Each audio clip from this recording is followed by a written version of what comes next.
En 2012, notre famille tout entière a accepté l'œuvre de Dieu Tout-Puissant des derniers jours. Grâce aux paroles de Dieu, j'ai compris ce que vraiment croire en Dieu signifiait et j'ai également compris que chaque personne a une mission en ce monde. Dans la vie, les gens doivent poursuivre la vérité et faire leur devoir en tant qu'être créés. J'ai donc abandonné mon travail et suis venue à l'église pour faire mon devoir. À cette époque, je sortais chaque jour pour diffuser l'évangile et ne rentrais qu'occasionnellement à la maison pour voir mon père. Quand j'ai vu mon père en mauvaise santé, j'ai su que son asthme était réapparu. Avant, il n'avait qu'à prendre quelques médicaments ou se faire administrer une perfusion. J'ai pensé que cette fois-ci, comme par le passé, il s'en sortirait sans accroc. Mais peu après, j'ai reçu la nouvelle que mon père était décédé. Mon frère m'a parlé au téléphone et m'a dit « Papa est parti ». Entendre ces quelques mots m'a brisé le cœur et mes larmes ont coulé sans discontinuer. Quand je suis arrivée à la maison, ma tante m'a dit sur un ton de reproche « Tu as étudié la médecine, tu savais que ton père avait de l'asthme, alors pourquoi ne lui as-tu pas fait faire une oxygénothérapie? Il ne serait peut-être pas mort aussitôt. » Quand j'ai entendu cela, mon cœur est tombé encore plus en lambeaux et il était plein de dettes envers mon père. Si j'avais pensé un peu plus à lui, n'aurait-il vraiment pas disparu si tôt? Ma tante a pris ma main et dit « De tous leurs enfants, c'est pour toi que tes parents ont payé le plus grand prix. Maintenant, ton père est parti et tu n'as pas eu l'occasion de faire preuve de piété filiale envers lui.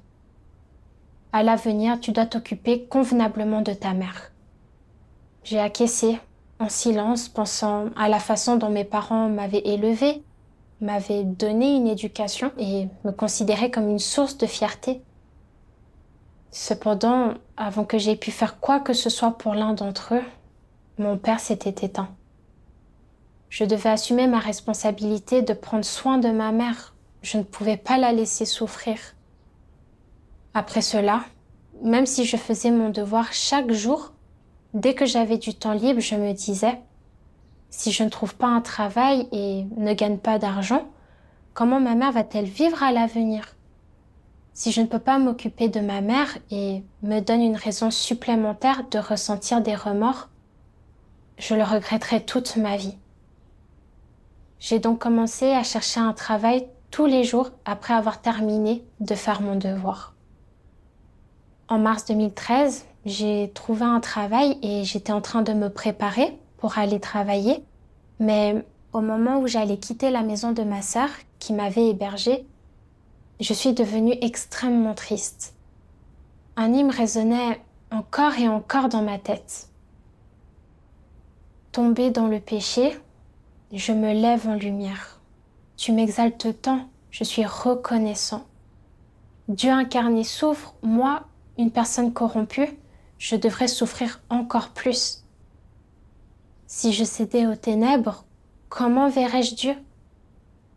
Quand je pense à tes paroles, elles me font te désirer. Quand je vois ta face, je m'emplis de culpabilité et de respect. Comment pourrais-je t'abandonner pour une prétendue liberté? Fredonnant cette chanson, j'ai été submergée de tristesse. Et quand je suis parvenue à la ligne, comment pourrais-je t'abandonner pour une prétendue liberté? Mon visage était déjà baigné de larmes. Par le passé, j'avais vécu dans le vide et la douleur, sans direction dans la vie, ni but à mon existence. C'était Dieu qui m'avait choisi dans ce vaste océan de gens et il m'avait donné la chance d'entendre ses paroles et de comprendre le sens de la vie. C'était Dieu me montrant sa grâce. Mais j'avais abandonné mon devoir très rapidement pour chercher un travail et gagner de l'argent. Et je me sentais très redevable envers Dieu. En pleurant, j'ai fait appel à Dieu. Dieu, je suis trop faible et je ne peux pas me rebeller contre moi-même. Je t'en prie, empêche-moi de suivre ce chemin. À ce moment précis, dans le lointain, j'ai vu une tempête de sable souffler dans ma direction. J'ai rapidement été enveloppée dans la tempête. Je ne pouvais ni respirer ni voir quoi que ce soit. J'entendais le bruit d'un flottement comme si quelque chose avait été aspiré dans les airs. À ce moment-là, il n'y avait qu'une seule pensée dans ma tête, cours. J'ai immédiatement jeté mon vélo électrique à terre et j'ai couru tout droit. Je n'ai fait que quelques mètres quand j'ai entendu un grand bruit derrière moi. J'ai couvert mes yeux et n'osais pas regarder. Tout ce que je pouvais faire, c'était continuer à prier dans mon cœur et demander à Dieu de me protéger. Au bout d'un moment, la tempête de sable s'est calmée. Ce n'est qu'alors que j'ai vu mon vélo électrique qui gisait non loin de là et j'ai remarqué qu'un poteau télégraphique en béton avait été cassé en deux par un toit en acier coloré qui s'était envolé. Le poteau télégraphique avait été projeté à plus de 10 mètres et les câbles avaient également été sectionnés. Si mon esprit ne m'avait pas dit de courir à cet instant précis, j'aurais pu mourir écrasée. À ce moment-là, une phrase des paroles de Dieu a résonné dans mon esprit. Je vous ai même montré les flammes des cieux, mais je n'ai pas eu le cœur de vous brûler. J'ai su que Dieu m'avait protégée et que c'était sa façon de me parler et de me montrer son attention. J'ai prié silencieusement Dieu dans mon cœur. Dieu, je ne travaillerai plus pour gagner de l'argent. Je ne te quitterai pas. Mais quand je me suis réveillée le jour suivant, j'ai de nouveau hésité. En regardant devant moi, j'avais encore un long chemin à parcourir. Si je n'avais pas un travail, alors comment ma mère allait-elle vivre à l'avenir? Mes parents m'avaient élevée et je devais subvenir à leurs besoins dans leur vieillesse. Mais renoncer à mon devoir et trouver un travail pour gagner de l'argent me rendrait aussi très triste. Je savais que travailler à l'hôpital était très prenant. Alors si je devais travailler là-bas, j'aurais même à peine le temps d'assister aux réunions. Plus tard, je suis partie faire mon devoir. Cependant, je pensais toujours à ma mère de temps en temps. Même si je savais que mes frères étaient avec elle et qu'elle ne devait pas avoir de soucis dans sa vie, je me sentais souvent pleine de remords et redevable envers elle de ne pas être capable de m'occuper d'elle. En un clin d'œil, 10 ans se sont écoulés. Une fois, dans des circonstances inhabituelles, j'ai pensé à l'image de ma mère vivant seule après le décès de mon père. Dans mon cœur, il y avait une douleur difficile à contrôler, comme si tout cela venait juste de se produire hier. Mon père était parti depuis 10 ans, mais mon sentiment de dette envers mes parents était toujours profondément enfoui dans mon cœur. Je voulais me débarrasser complètement de cet état, alors je suis venue devant Dieu pour chercher la raison pour laquelle j'avais toujours vécu dans ce sentiment de dette envers mes parents. J'ai lu quelques paroles de Dieu et gagné un peu de connaissances quant à mon problème.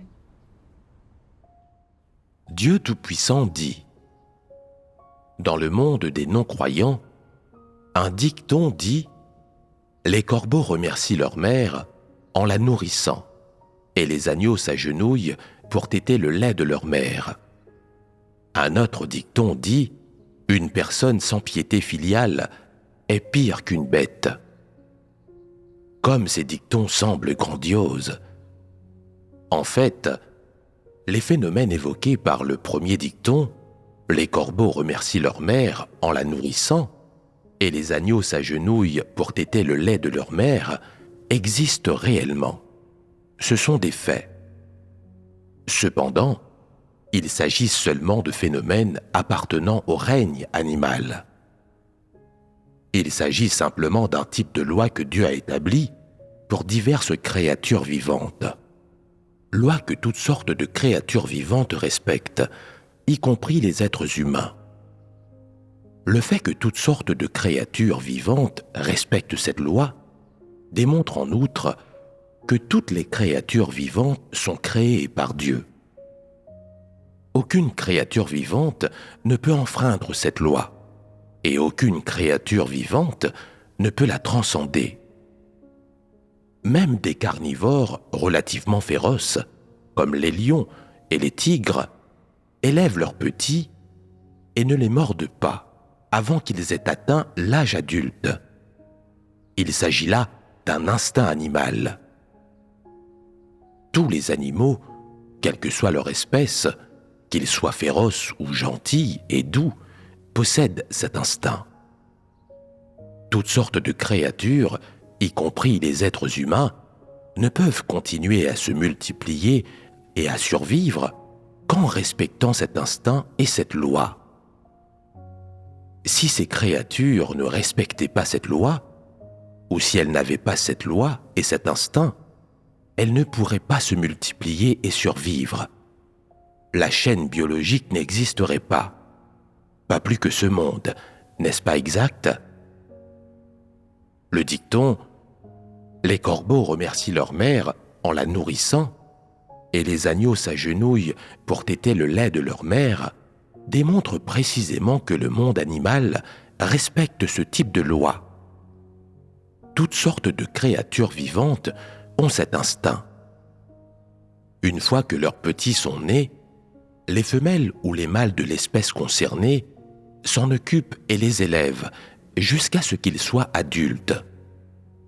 Toutes sortes de créatures vivantes sont capables d'assumer leurs responsabilités et leurs obligations vis-à-vis de leurs petits, en élevant la génération suivante consciencieusement et scrupuleusement. Cela devrait être davantage le cas chez les êtres humains. Les êtres humains sont qualifiés d'animaux supérieurs par l'humanité. S'ils ne peuvent pas respecter cette loi, et s'ils sont dépourvus de cet instinct, alors les êtres humains sont inférieurs aux animaux, n'est-ce pas?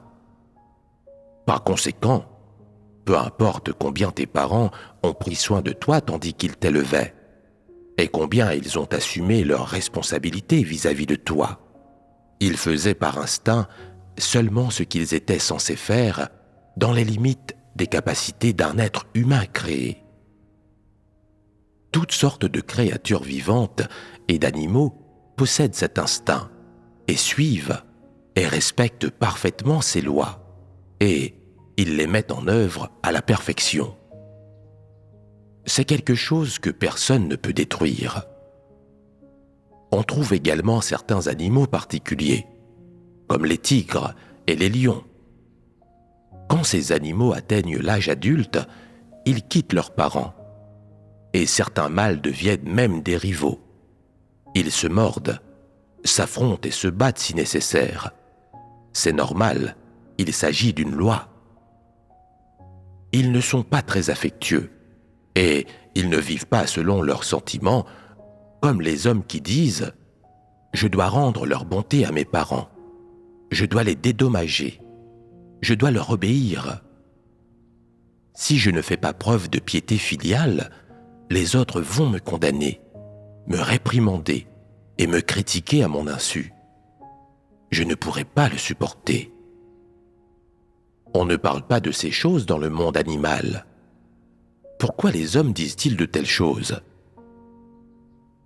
Parce qu'il existe, au sein de la société, au sein des groupes de personnes, divers consensus et idées incorrectes.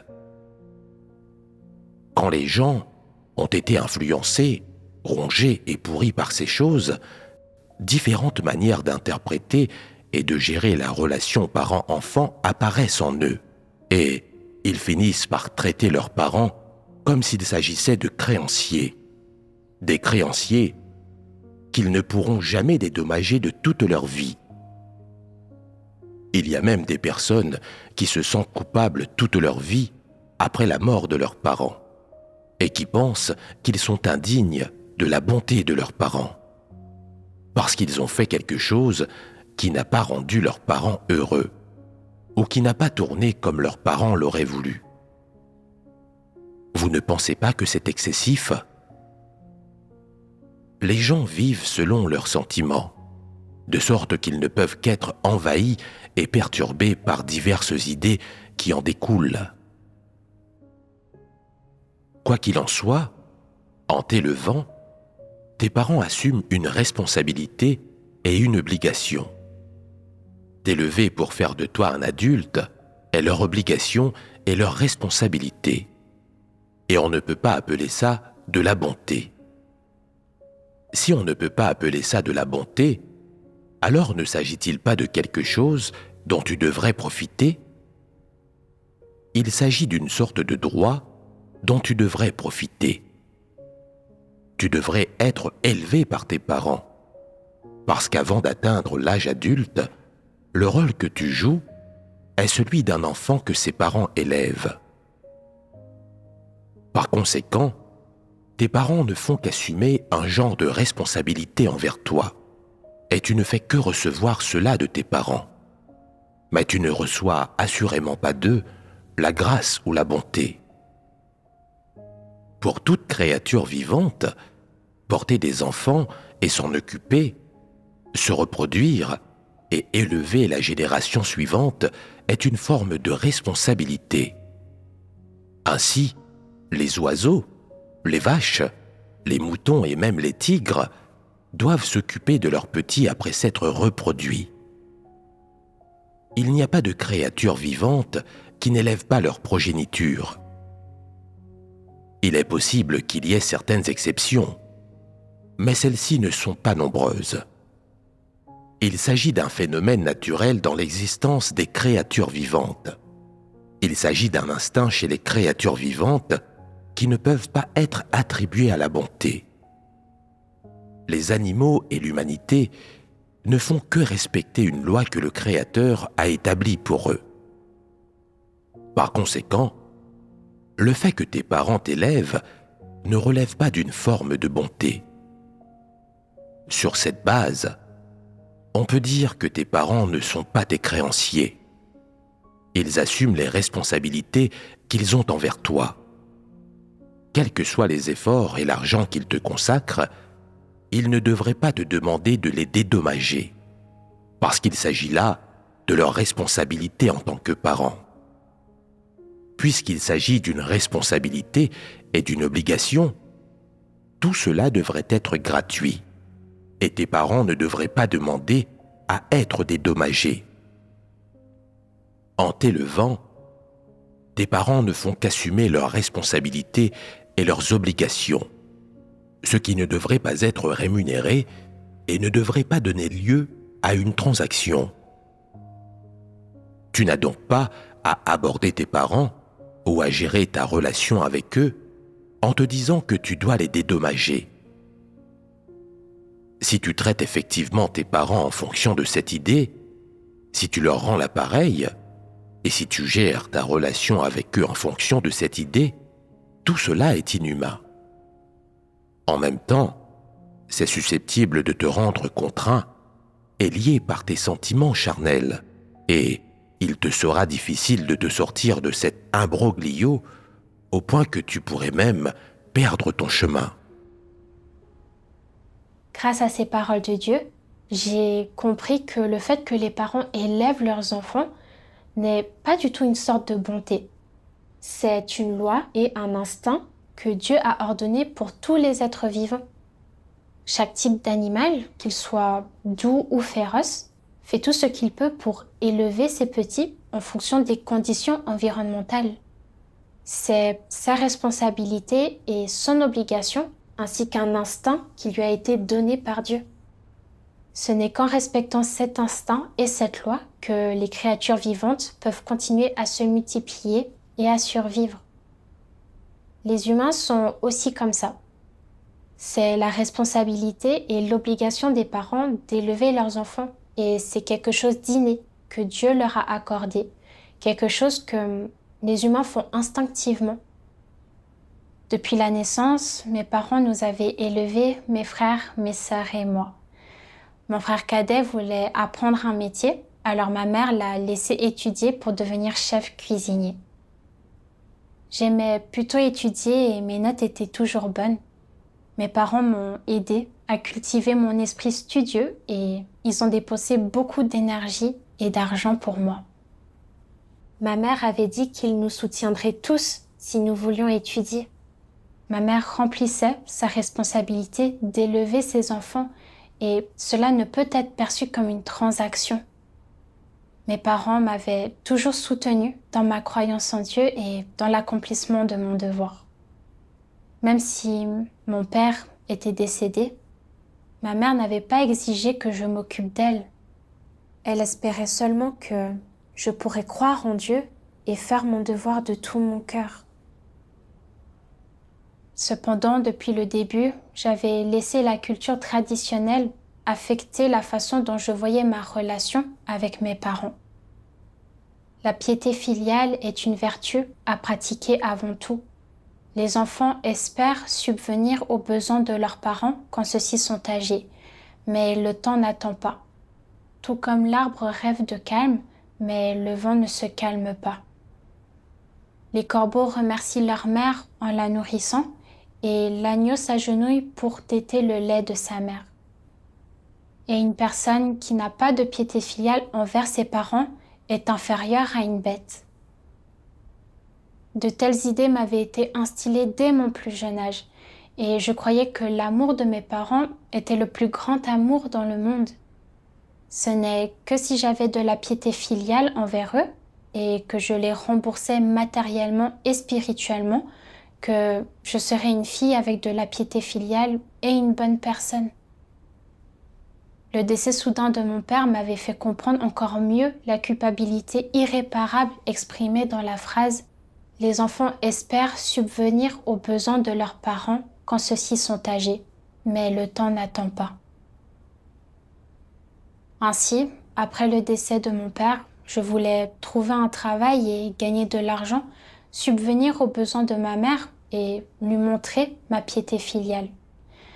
Même si j'étais parfaitement consciente que je ne pouvais pas laisser mon devoir derrière moi et trahir Dieu, j'étais pourtant incapable de me libérer de ces idées qui m'enchaînaient. Si Dieu n'avait pas utilisé la tempête de sable pour me prévenir, il est probable que j'aurais laissé tomber mon devoir et me serais éloignée de lui. Ces idées provenant de la culture traditionnelle paraissent nobles, mais dans leur essence, elles sont en réalité des chaînes invisibles que Satan enroule autour des gens. Ces idées déforment les relations entre les parents et leurs enfants. Elles amènent les gens à voir la responsabilité parentale d'élever ses enfants comme une bonté qui doit être rendue. Si les gens sont incapables de rendre quoi que ce soit à leurs parents, ou si les conditions ne sont pas réunies, ils penseront qu'ils n'ont pas de piété filiale et qu'ils n'ont aucune conscience. Ils vont même passer leur vie à se sentir redevables et à se faire des reproches. Satan utilise ces idées traditionnelles pour empoisonner et enchaîner les gens, pour qu'ils s'éloignent de Dieu et le trahissent, atteignant ainsi son but de nuire aux gens. Avec Dieu, qui révèle la relation entre parents et enfants, je suis progressivement devenue lucide. Que mes parents se soient dépensés pour moi n'est pas un poids que je dois porter sur mes épaules. Je ne devrais pas regarder ma relation avec mes parents en me basant sur la culture traditionnelle satanique et traiter leur amour et leur soin pour moi comme une bonté à rendre. Ce n'est pas conforme à la vérité. Quand j'ai compris cela, mon cœur s'est considérablement allégé et libéré. Plus tard, j'ai lu davantage de paroles de Dieu. Dieu Tout-Puissant dit : si les relations avec les parents sont les plus difficiles à gérer émotionnellement, elles ne sont en réalité pas pour autant totalement ingérables. Ce n'est qu'en comprenant la vérité que l'on peut aborder correctement et rationnellement cette question. Ne pars pas du point de vue des sentiments, ni des idées ou des façons de voir les choses des gens de ce monde. Au contraire, traite tes parents comme il se doit, conformément aux paroles de Dieu. Quel rôle jouent réellement les parents ? Que signifient réellement les enfants pour leurs parents ? Quelle attitude les enfants doivent-ils adopter envers leurs parents ? Et comment doit-on gérer et régler la relation parent-enfant? Les gens ne doivent pas considérer ces choses sur la base de leurs sentiments, ni se laisser influencer par des idées fausses ou la vie générale. Ils doivent les aborder correctement en se basant sur les paroles de Dieu. Si tu ne t'acquittes pas de tes responsabilités envers tes parents dans l'environnement prévu par Dieu, ou si tu ne joues aucun rôle dans leur vie, est-ce là un manque de piété filiale? Ta conscience t'en fera-t-elle le reproche? Tes voisins, tes camarades de classe et ta famille te réprimanderont et te critiqueront à ton insu. Ils te traiteront d'enfant indigne en disant « Tes parents ont fait tant de sacrifices pour toi. Ils ont consenti tant d'efforts pour toi. Et ils ont fait tant de choses pour toi depuis que tu es tout petit.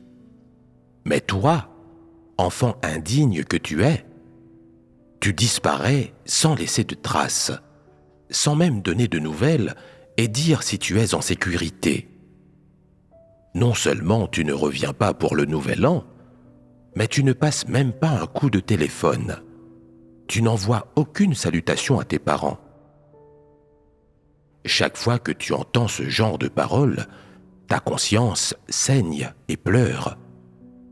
Et tu te sens jugé. Oh, ils ont raison. Tu es pris de bouffées de chaleur et ton cœur tremble, comme s'il était piqué par des aiguilles. As-tu déjà éprouvé ce genre d'émotion? Les voisins et les membres de ta famille ont-ils raison de dire que tu es indigne? Non, je ne suis pas indigne. Explique ton raisonnement. Tout d'abord, la plupart des gens choisissent de quitter la maison pour remplir leurs devoirs, en partie à cause de circonstances globales objectives qui les obligent à quitter leurs parents. Ils ne peuvent pas rester aux côtés de leurs parents pour s'occuper d'eux et les accompagner. Ce n'est pas qu'ils choisissent volontairement de quitter leurs parents. La raison de ce choix est objective. Par ailleurs, d'un point de vue subjectif, tu quittes la maison pour accomplir tes devoirs et non parce que tu voulais quitter tes parents et échapper à tes responsabilités, mais en raison de l'appel de Dieu. Pour contribuer à l'œuvre de Dieu, accepter son appel et accomplir les devoirs d'un être créé, tu n'avais pas d'autre choix que de quitter tes parents. Tu ne pouvais pas rester à leur côté pour les accompagner et prendre soin d'eux. Tu ne les as donc pas quittés pour fuir tes responsabilités, n'est-ce pas? Les quitter pour fuir tes responsabilités et devoir les quitter pour répondre à l'appel de Dieu et accomplir tes devoirs, n'est-ce pas là deux choses de nature différente? Tu as dans le cœur des liens d'affection et des pensées pour tes parents. Tu n'es pas dénué de sentiments. Si les circonstances objectives le permettaient, et si tu étais en mesure de rester à leur côté tout en accomplissant tes devoirs, alors tu serais prêt à rester à leur côté, à prendre régulièrement soin d'eux et à assumer tes responsabilités. Mais en raison de circonstances objectives, tu as dû les quitter. Tu ne pouvais pas rester à leur côté. Ce n'est pas que tu ne voulais pas assumer tes responsabilités d'enfant, mais que tu ne pouvais pas le faire. N'est-ce pas là une chose d'une autre nature? Si tu avais quitté la maison pour éviter d'être digne et d'avoir à assumer tes responsabilités, cela aurait démontré de l'indignité et un manque d'humanité.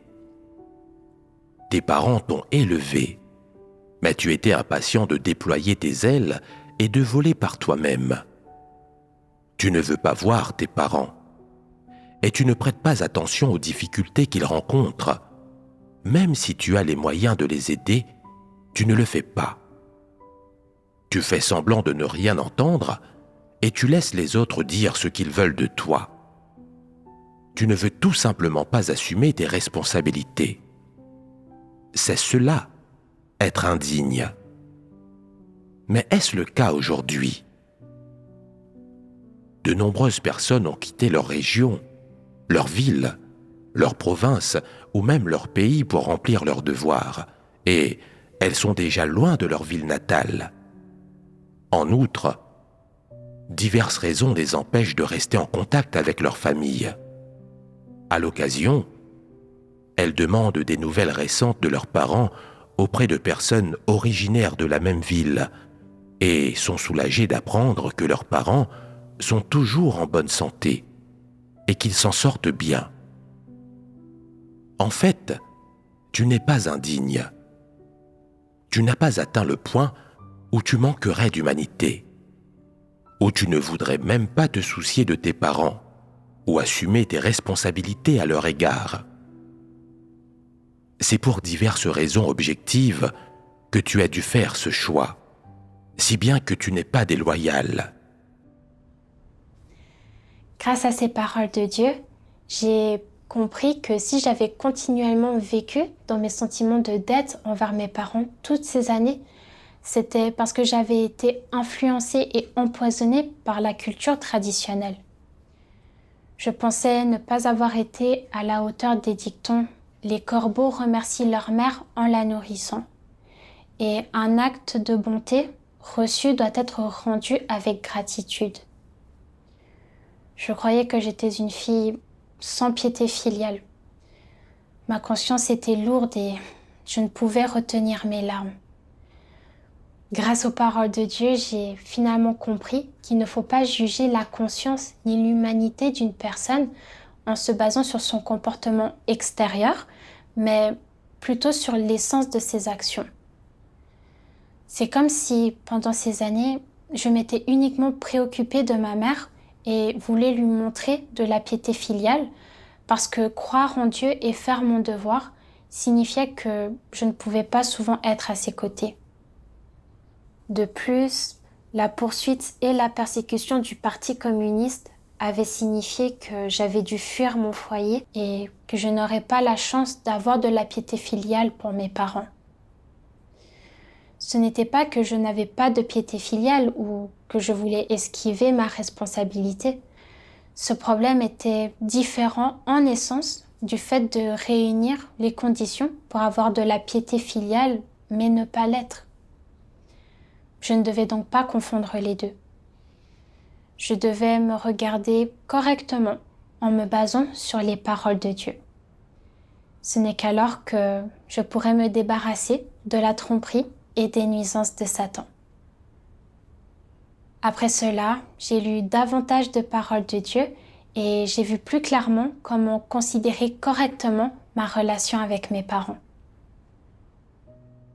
Dieu Tout-Puissant dit: quand tu traites avec tes parents, ton obligation filiale de prendre soin d'eux doit être entièrement basée sur tes conditions personnelles et les orchestrations de Dieu. N'est-ce pas une explication parfaite? Quand certains quittent leurs parents, ils se disent qu'ils leur doivent beaucoup et qu'ils ne font rien pour eux. Mais quand ils se retrouvent sous le même toit, ils ne font absolument pas preuve de piété filiale envers eux et ils ne remplissent aucune de leurs obligations. Ces personnes font-elles vraiment preuve de piété filiale? Ces paroles sont vides. Quoi que tu fasses, quoi que tu penses, quoi que tu planifies, ces choses ne sont pas importantes. Ce qui est important, c'est si tu peux comprendre et réellement croire que tous les êtres créés sont entre les mains de Dieu. Certains parents ont cette bénédiction, et c'est leur destin d'avoir un foyer heureux et la joie d'une grande famille prospère. C'est la souveraineté de Dieu et une bénédiction qu'il leur donne. Certains parents n'ont pas ce destin. Dieu n'a pas arrangé cela pour eux. ils ne connaissent pas la bénédiction d'avoir une famille heureuse ou la joie d'avoir leurs enfants auprès d'eux. C'est l'orchestration de Dieu et les gens ne peuvent pas aller contre.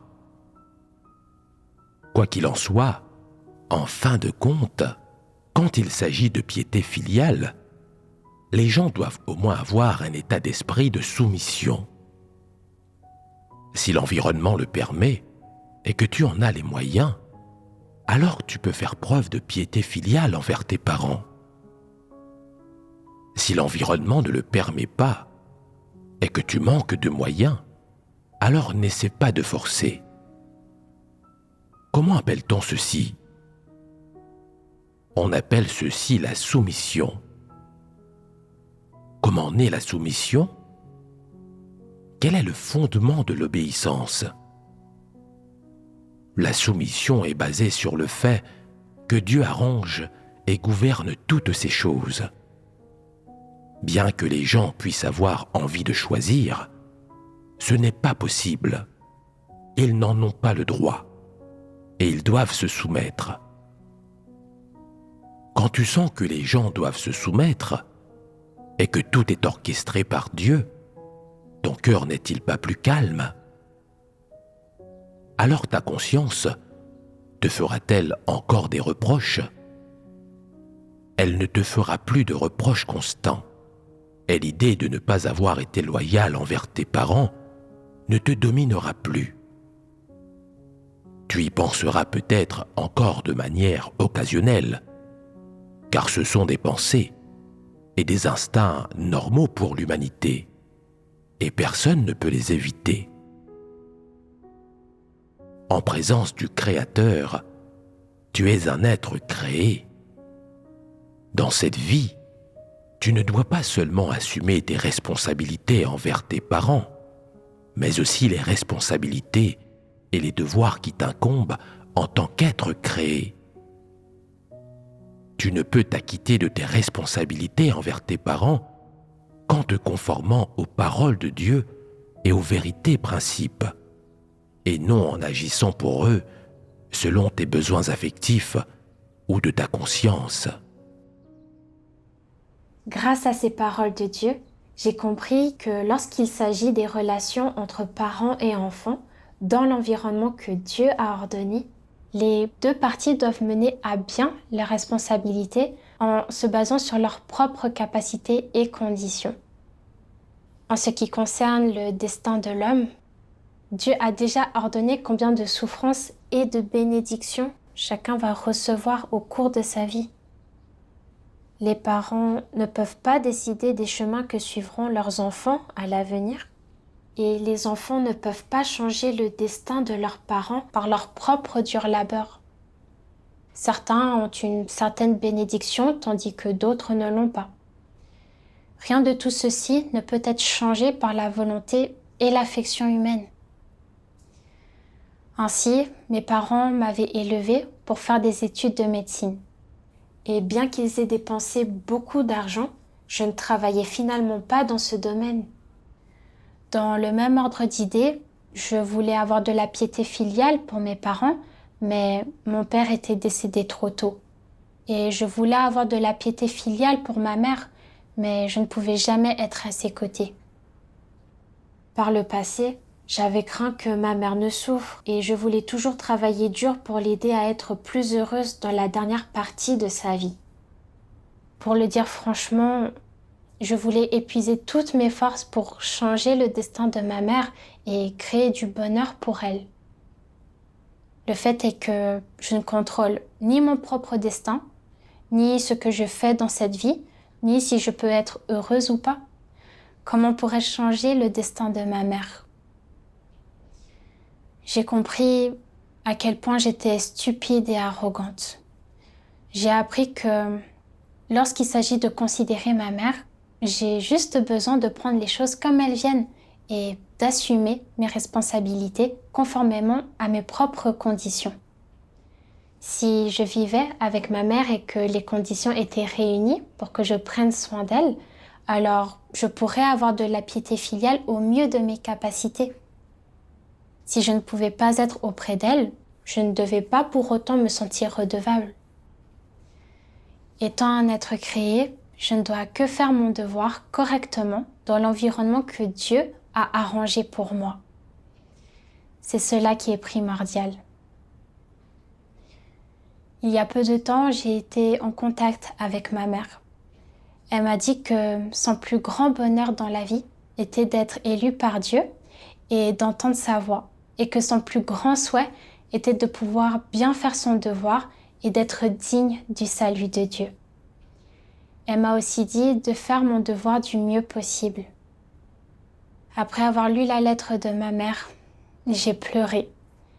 Ce que j'avais cru à propos du fait d'avoir de la piété filiale pour ma mère et de lui donner une vie matérielle supérieure ne l'aurait pas nécessairement rendue heureuse. En fait, quand il s'agit de choses matérielles, ma mère n'avait aucune exigence de la sorte. Elle voulait simplement que je suive Dieu correctement, que je poursuive la vérité et que je fasse bien mon devoir. Voilà son souhait le plus grand. Par le passé, je pensais que je devais assumer la responsabilité d'avoir de la piété filiale pour ma mère, étant donné que mon père et elle avaient payé un plus grand prix pour moi que pour mes frères et sœurs. Mais les choses se sont passées différemment de ce que j'avais souhaité. Plus tard, j'ai pensé que même si je ne pouvais pas être aux côtés de ma mère, mon frère aîné était assez dévoué et qu'il allait souvent s'occuper de ma mère. Cependant, il s'est avéré qu'il n'a pas pu rester aux côtés de ma mère. Mon frère cadet n'est habituellement pas doué pour épargner et j'avais l'habitude de penser que s'il avait assez d'argent pour lui-même, tout irait bien pour lui. Maintenant, il est celui qui prend soin de ma mère. Dieu exerce vraiment sa souveraineté sur les choses et il les arrange d'une manière que les gens n'auraient jamais imaginé ou anticipé. Mais c'est réellement Dieu qui exerce sa souveraineté sur le destin de chacun et qui l'arrange. Quant au destin, c'est quelque chose que personne ne peut choisir ou changer. Maintenant, je ne me sens plus triste à cause de toutes les circonstances en apparence malheureuses que ma mère a vécues et je ne me fais plus de soucis pour son avenir. Je sais que nos destins sont tous entre les mains de Dieu et chaque personne va faire l'expérience de bonnes et de malheureuses circonstances, y compris moi-même. C'est une chose à laquelle personne ne peut échapper et que personne ne peut changer. Tout ce que je peux faire, c'est remettre ma mère entre les mains de Dieu et lui demander de nous guider pour poursuivre la vérité dans les circonstances qu'il a arrangées pour nous et de nous guider pour faire notre devoir correctement et lui rendre son amour. Dieu soit loué.